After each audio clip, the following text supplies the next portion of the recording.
Nobel பரிசு உலகின் மிகவும் மதிப்புமிக்க விருதுகளில் ஒன்றாகும்.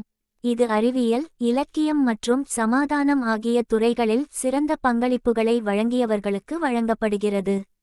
இந்த விருது எப்படி, எதற்காக உருவானது தெரியுமா? நோபல் பரிசுக்கான தேர்வு செயல்முறை மிகவும் கடுமையானது.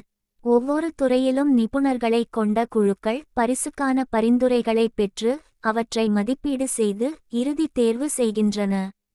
நோபல் பரிசு என்பது ஒரு தனிப்பட்ட சாதனையை மட்டுமல்ல, மனிதகுலத்தின் முன்னேற்றத்திற்கான ஒரு அங்கீகாரமும் ஆகும். ஆல்ஃபிரட் நோபல் என்ற சுவீடிஷ் கண்டுபிடிப்பாளர் மற்றும் தொழிலதிபர் தனது சொத்துக்களின் பெரும்பகுதியை மனிதகுலத்திற்கு மிகுந்த நன்மை தரும் கண்டுபிடிப்புகள் அல்லது கருவிகளை கண்டுபிடித்தவர்களுக்கும் சமூகத்திற்கு அரிய தொண்டாற்றியவர்களுக்கும் வழங்க வேண்டும் என்ற நோக்கத்துடன் உருவாக்கினார். 1901ஆம் ஆண்டு முதல் நோபல் பரிசுகள் வழங்கப்பட்டு வந்தாலும் அதன் ஆரம்பம் ஆல்ஃபிரட் நோபல் மூலம் துவங்குகிறது. ஆல்ஃபிரட் நோபல் குறித்து செல்வ சிதம்பரம் என்பவர் ட்விட்டரில் செய்த பதிவு மிகவும் சுவாரஸ்யமானது. 1833 ஆகஸ்ட் 21 அன்று ஸ்வீடனில் ஒரு பொறியாளர்கள் குடும்பத்தில் பிறந்த ஆல்ஃபிரட்.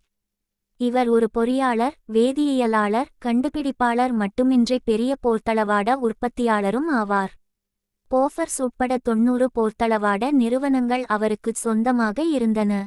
அவர் 355 கண்டுபிடிப்புகளுக்கு காப்புரிமை பெற்றிருந்தாலும் அவரை உலகறியச் செய்தது டைனமைட் தான். இங்கிலாந்து உருவாக்கிய கார்டைட் உள்ளிட்ட புகையில்லாமல் வெடிக்கக்கூடிய பொருட்களுக்கு அடிப்படையாக அமைந்தது இவர் கண்டுபிடித்த பாலிஸ்டைட் என்னும் பொருள்தான். சுரங்கம் தோண்டுதல், மலைகளை, கற்களை உடைத்தல் உள்ளிட்ட ஆக்கப்பூர்வமான பணிகளுக்கு டைனமைட் பயன்பட்டாலும் அழிவுப் பொருளை உருவாக்கியவராகவே நோபல் பார்க்கப்பட்டார். அவரது மறைவுக்கு 8 ஆண்டுகளுக்கு முன்பாக அவரது சகோதரர் லுட்விக் மறைந்தபோது ஒரு பிரான்ஸ் செய்தித்தாள் நோபல் இறந்துவிட்டதாகக் கருதி மரண வியாபாரி மரணமடைந்தார் என்ற செய்தி வெளியிட்டிருந்தது. அதனை படித்த நோபல் தன்னை உலகம் அவ்வாறு நினைவுகூறுவதை விரும்பாததால் நோபல் பரிசை உருவாக்கினார்.